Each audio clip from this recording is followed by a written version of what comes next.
се стравува дека нема преживеани во авионската несреќа која се случи изутрината во индискиот град Ахмедабад. Боингот 787 Dreamliner во кој имаше 242 патници и членови на екипажот кои требаше да лета за Лондон, експлодираше кусо по полетувањето. Спасувачките екипи се уште на терен и трагаат меѓу остатоците. Локалните власти првенствено изразија сочувство до семејствата и потенцираа дека информација околу починатите ќе бидат достапни во текот на денот.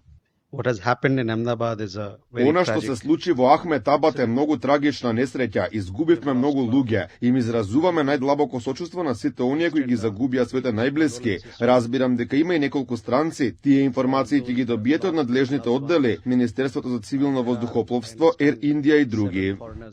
Во авионот имало 169 индиски државјани, 53 британци, 7 португалци и 1 канаѓанец. Поради ова, Министерството за надворешни работи на Обединетото кралство формирал кризни тимови во британскиот и индискиот главен град за да им помогнат на погодените во несреќата.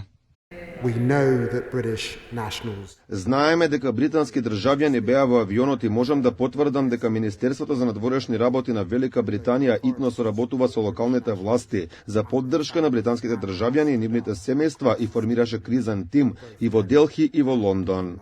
Според веб страницата на Боинг, авионот што се урна беше Боинг 787 Dreamliner, двомоторен широк трупен авион. Моделот има направено повеќе од 5 милиони патувања во 14 години од својот прв патнички лет. Оваа несреќа повторно ги става во фокус безбедносните проблеми на Боинг, кои со години е под лупа поради бројни технички и производствени грешки.